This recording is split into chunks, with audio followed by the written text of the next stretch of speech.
Alright, hey guys, it's the 5th Gen Hyundai Elantra guy here, and today we're going to be doing an exciting new project which I've had sort of not in the works but on pause for quite a while now. The reason is it took quite a while to get this custom pulley made and manufactured, and the pulley manufacturer is NST, or non-stop tuning. This was a interesting pulley kit. It only came with the two of these. They do sell full kits for many more popular cars, but this one had to be custom machined. They had to pull some data on my crank pulley, and they also did the water pump pulley. I'll put the details to their website and link there so you guys can get in contact with them if you're interested in doing this with our car. It should be a bit quicker for them since they've already machined it for me for the 1.8 liter and 2 liter engine of our 5th Gen Hyundai Elantra. I decided to go with the black anodized aluminum because it's just much more stealth, but they can do a wide variety of colors for you. Just want to say this is not sponsored, but I did want to do a video on it, so you know, whatever get some more support for the Hyundai community for their products. But yeah, it was great working with them, getting an email with them, and kind of going through the process of getting it done, which wasn't really anything on my part, just kind of explaining what I wanted and confirming that the 1.8 liter crank and water pump pulley are compatible with the 2 liter is compatible with the 1.8. And I did that by checking the OEM parts websites, and they share the same specs because they didn't have data for the 1.8 but the 2. So yeah, guys, we're going to go over what tools you need for this project, and of course you're going to need to, the car. We're going to be removing the wheel, probably going to need an impact driver, all that stuff. We're going to go into details, but we're going to go into two things you want to consider first. And of course got my friend Lawrence here to kind of talk about those two items, and we're going to go into the details why you want to change those to make this project successful. Two items that you want to consider changing in the car for this process is the crank pulley belt, which is on the right hand here, and the crank pulley bolt, which is on the left hand. And so there's two main reasons that you want to replace both of these to make this project successful. I guess the main reason would probably be the performance aspect. Even if you changed your belt recently, you might consider doing it for this project just to make sure everything's good. And of course the crank, that's going to secure it. The crank bolt's going to secure this to crank, and you want everything to be good with this new project because this is a pretty, delicate component, so to say, or serves a pretty serious purpose. The second reason being NST, non-stop tuning, requires you to have these two things replaced for their warranty to be in effect for damages or whatever it may be. From failure of their components. They want these things to basically be ruled out, and you can see we have it here. And the bolt's new, just got the OEM packaging here, it's just removed from it, OEM parts website, and we got a nice high quality Continental EPDM multi-V belt there, and it's a 6-pack. That's what we run on our car. So guys, let's go over and get into the tools you need, and thanks for introducing those parts, Lawrence.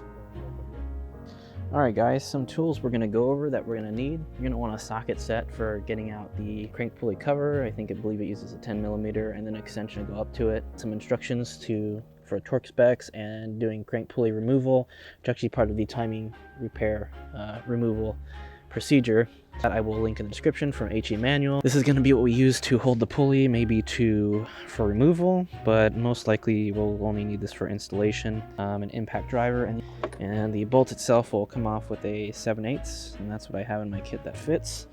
Alright guys, so we now have removed our wheel, and you can actually see our crank pulley bolt right there. Gives it easy access, but of course we're going to need to move the shroud to get our pulley off, and the shroud is removed by taking these two. Lawrence, can you give me my flashlight inside I think it's on one of the outside pouches. You can see that bolt right there. You're gonna need to move that one and that one right there, and these are both 10mm bolts, and the shroud should come out. Now you should be able to get it out. I'm gonna test without taking out your whole undercover here, guys. So all you need to do is remove the little clip here, retainer clip, to the 10mm underbody covers, and you can see it's able to kind of finagle its way out. You're just going to take some finagling, and we're going to get to the pulley removal process, which we're going to impact to the right. So on auto repair guys, going to link them, great channel. Just going to impact to the right to kind of shock it, and then left to drive it out, and then we're going to loosen the belt because the belt tension is going to help with the loosening. Alright, hey guys, so we went ahead and got the cover off, so you can see we have full access to the pulley now. Now, a quick thing for our install, just to note, they come with a water pump pulley, right? And sometimes they come with an alternator pulley. Sometimes some of their sets will come with like all your pulleys, right? Which is, you know, probably great because they're going to be all light. Now you can see our water pump pulleys right here on the top. You can kind of see right in there.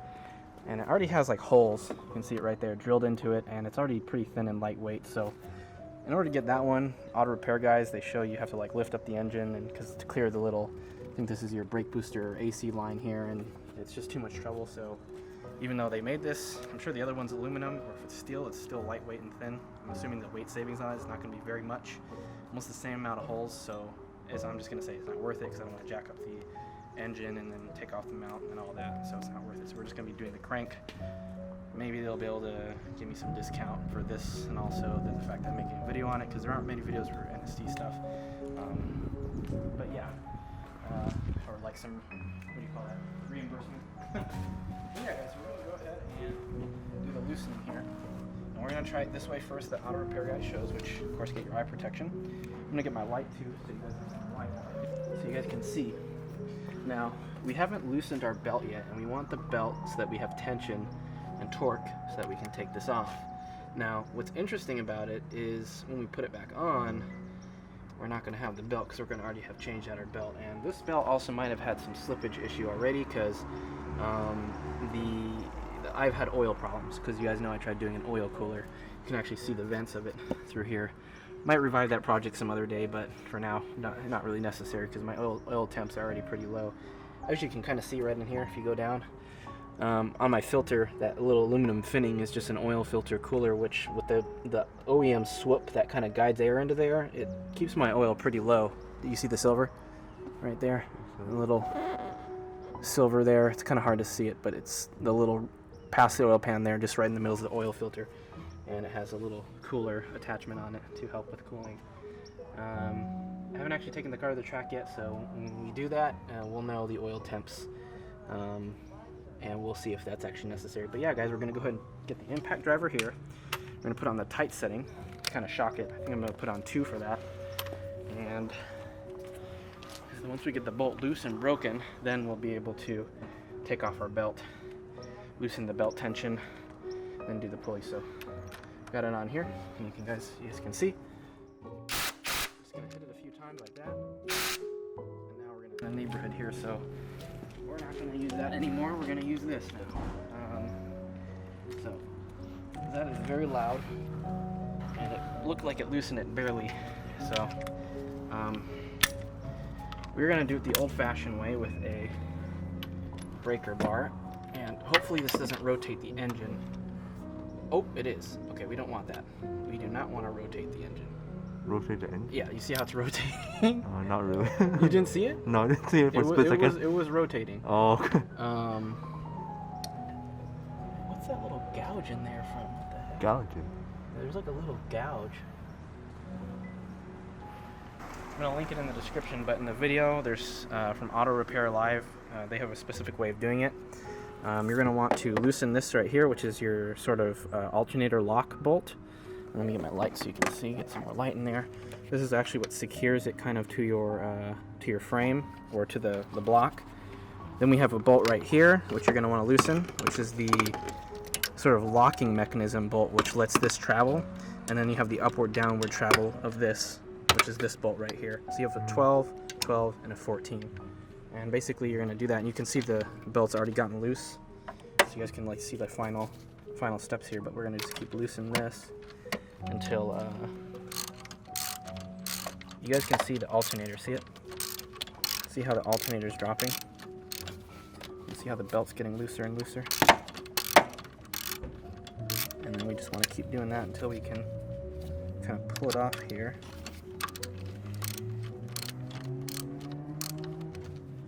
So let's go ahead and see if she'll come off. I think we got enough slack here, yeah. Should be able to slip it right off here, I think. Actually, this is trickier than it looks. Everything looks easy with car stuff, but sometimes it's not. Okay, how am I gonna do this? This looks, oh yeah, off the water pump. So we'll slip it off the water pump first. That's what we actually have to do, because the water pump, you can see it? Mm-hmm. Get off the water pump here, and then once you get it off the water pump, then we can take it off everything else, because we have a lot of space. we can remove the one off the crank pulley there, which that one's kind of tricky because you got like this little divot here, but just got to put your arm in and slip it out. Okay, there we go. And now we have the belt out pretty much, so just got to get it past everything. Now this belt they changed recently, so it's still a pretty good belt, but the belt, as you can see if we turn this inside out, it looks to be pretty good quality. You can see not much cracking. Now oil and stuff did get on this, so this is actually like full of oil, I'm pretty sure. But if we look at our belt, overall it looks like it still has some good life on it, but we're going to want to make sure, again, putting on a new one. So again, we got our new one right here. You can see it's the exact same thing, exact same spec. Of course it was folded, so it's a little bit different, but folded in the package. But, you know, just gonna, that'll heat up in the engine and then kind of warm it up and make that nice and malleable again, like it should be. And then, you know, just kind of do this kind of stuff here. And we got our belt changed. Alright guys, so here's the tricky part. So if we go under here, we have full access to our crank pulley. Alright guys, so we have our original belt here, and we measured the circumference going around the pulley crank, and then the little top notch, they have a little metal notch on top, which is for the timing alignment, and we're going to basically go around that. So we're going to cut our belt here using these nice Weiss shears. And that is a very tough piece of rubber. So this can be used for something else, so we're going to always recycle. Cut that. Oof, man. Got that. That's what's going to go around it, like so. And we're going to get the chain wrench around it, and that's for tightening. That's what we're going to do to tighten it. Get the impact first to get it in tight, and then we're going to hold it. My friend's going to hold it, then I'm going to torque it down to the spec. But to break it, we're going to actually do a bump start, because I think that method will work perfectly. So we're just going to get our crank bolt in right here, as you can see. Once it, hold on, let me see if I can get it in here. See, right like that. And we use the jack here to act as a sort of acting force, because the engine's going to want to rotate a certain direction. So what this is actually going to do is create like a little rotational effect here. It's going to make sure it wants to rotate, and it's not going to let it, because it's going to break the bolt before this starter goes, right? And so that's our plan. So guys, first step to doing that, of course, we're going to go up here and we're going to remove our ignition coil so that we don't get a start. So we're going to go ahead and pull our ignition coils up here so we don't get a start on the vehicle. And one crank should be good enough, so I'm going to go ahead and do that. Yeah, sit from here is good, and then just zoom in, maybe further back over here. Just come back up a bit, and you can see it. And so we're going to crank it, and then that should break the bolt off.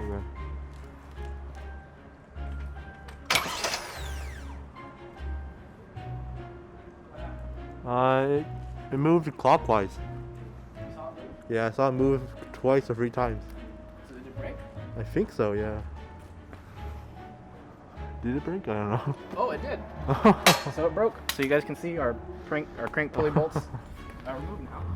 We're going to quickly take out our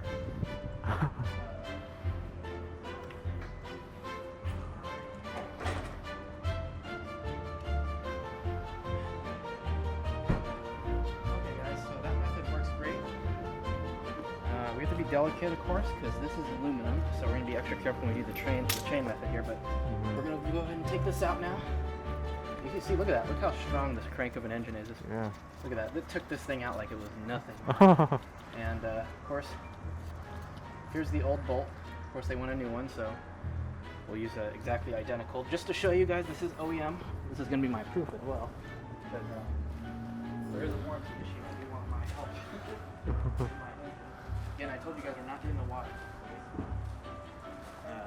Of course, always thank Jehovah God for protection and help in these things, but you can see here we got like all the codes on here and everything's working good. So yeah, that's pretty much it for that. So all we need to do is get our placement bolts. Exactly the same. Looks like they put a coating of what do you call that? Looks like they put a little powdered red Loctite or something on top of it, so it stays nice and good. But we're gonna go ahead and remove our old. You can see it's keyed. So see how it's just coming right out? Yeah. Oh, and look at this. Look at all this LD. You guys can zoom in on it. OD. This is actually substantially heavier than I thought it would be compared to this. We're talking about like, this is at least maybe 2 or 3 pounds, maybe 5. I don't know, I do 40 at the gym. Lawrence can say yes to that. Probably not anymore because I haven't been to the gym because of COVID and you know, I have to work up to it, but when I do my curls. But this one feels like at least more than half less than this. I want to say this is like maybe a third and maybe even as far as a quarter of how heavy this is. Now there are some concerns to address. They did mention things about issues with timing people have talked about with this, but I think the computer will correct it. But this thing is heavy. We're going to keep it because you never know if you need it. Now they do have oil here, which is part of the seal there. So we're going to actually put a little bit of oil around ours here, right here, to make sure that it stays nice and good when it goes into the rubber. We don't get deformation. So I'm going to get some fresh oil up here from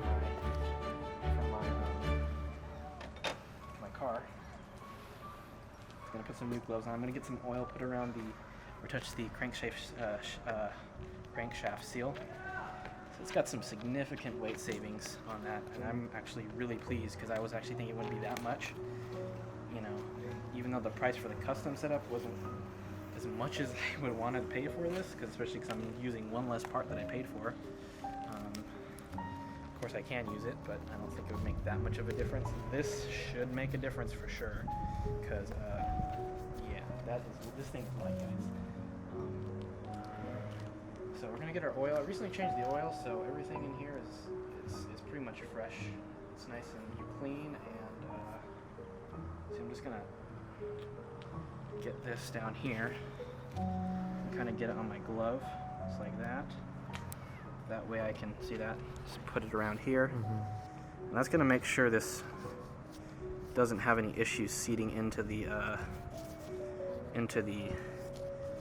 our crank. Basically, it's going to have some oil lubrication on it, which is going to make sure there's no issues with the rubber seal that it interfaces with. And you can see they machined this and they put like a shim on top, so I don't know how they secured the shim, but yeah, that looks nice there. So I'm just going to set that down, put my dipstick back in, put this in here, and it's keyed, of course, so you can see the keyway. You can only go one direction. One direction.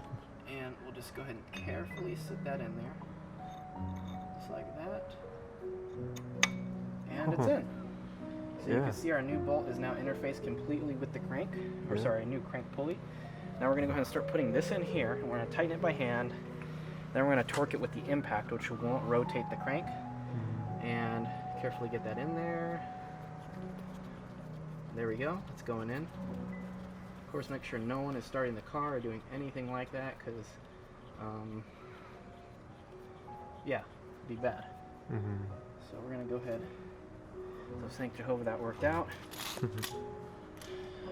And let me go ahead and get my impact here to do most of the tightening. Get it nice and good before we work on to the other side. Man, this thing is heavy, dude. I was surprised at how heavy it is. It even has these 2 little timing marks here on the side as well, but let's go ahead and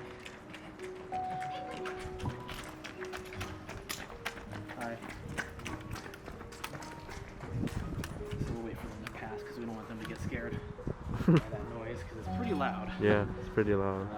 Actually, I'll spare you guys the pain, so we'll go ahead and pause it. Just to review, we just impacted, put the thing on, but we're gonna put the rubber piece around the top hook on there. I'm gonna put the chain hook or chain wrench on, hold it, and I'm gonna torque it down. Just to review, the torque specs for this are gonna be you want 147 to 151 point-pounds, so we'll just shoot for 147 or 148. All right, guys, just to show you the setup we have here. You can see we have the little bit of the belt left in there.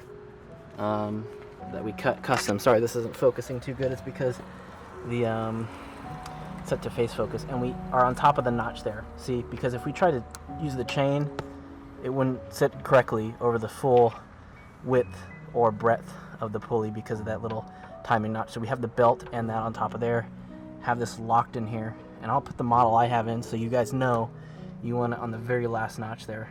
2 chains in, locked in before that, and I'm gonna hold.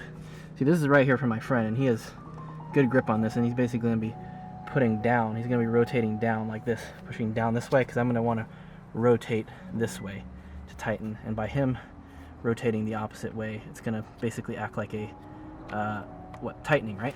So, oh, actually, I think I need to rotate this the other way because I'm gonna want to go this way, and then the chain is locked. So I have to reverse this basically, which is easy. But I'm gonna flip this around, which kind of sucks because we already had it all set up now, and it's pretty much perfect. But sorry, and I was like, why is it so soft? I was like, but yeah, basically this is gonna tighten, so we want this part of the lip the other way, which I haven't used this before, so I didn't think about that, but it should be fine. I'm gonna go ahead and flip it around, and that'll act as our locking. And yeah, guys, once we get it tight, we'll put the belt on, view that, tighten up the alternator as one, and then we'll start it up and close off the video as the third clip. So after much teamwork with my friend Lawrence here holding against the chain wrench, worked out perfectly. There was no damage on the main teeth, which is what you want because that's touching the belt. The little chain wrench did get a little bit on the side on the outer guides, but just little nicks, nothing that's going to prevent anything. It's the main teeth you want to be concerned about. Got it completely installed. We're going to go ahead and put our belt back in, guys. I'm going to move this for now, so when installing the belt, you're going to probably, let's look at how the majority of our bend is. So our bend is mainly like this. So we have like an L shape with the crank going up. And so we're going to follow the same procedure here. I'm actually going to feed it through the top. And you're going to get one here on the bottom of the water pump, so you're going to shift that. Okay, so you're going to get off the water pump and then get that onto the water pump, and then you're going to want to slip it onto the, just make sure your teeth are lined up here, because if they aren't, it's going to take up some slack and then you won't be able to to the radiator here. I think I might have to loosen the oh, no, I think I just barely got it. There we go. So now we're gonna get our pulley behind get it behind the water pump now. As you can see, perfect. Yep, there we go. You guys can see that our belt is nice and on here and secure. It's not supposed to be around the one that we installed? Or? Which one? It is around it. It's in here. Oh, see how? Oh yeah, it is in there. Yeah. On everything, it's on the track. So the next step is we're gonna start tightening it back up now. I'm gonna kind of expedite the process here. See how it's coming back up already? It's coming back up. So, belt tension, new. Alrighty guys, that concludes the installation of the lightweight crankshaft pulley on our 5th gen Hyundai Elantra 2014 model limited displacement engine. Big thanks to my friend Lawrence here for, as always, being able to help me out. This one I definitely could have done without a second pair of hands. I want to say, as always guys, hope you enjoyed the video. There's going to be an update. Probably we'll incorporate it into a toge run now that we got the lightweight crank wheel installed, crank pulley installed. So that's going to give us some better throttle response and some a little bit of freed up horsepower, I think, from the engine with the rotational inertia. But yeah, guys, I think I'm going to incorporate my thoughts on the pulley. Of course, I'm going to develop thoughts right now because I'm moving to drive the car and get something to eat. But at the toge video, film it and set it up in the car. That'll be a cool first toge video. As always, guys, God bless you, and always enjoy the video.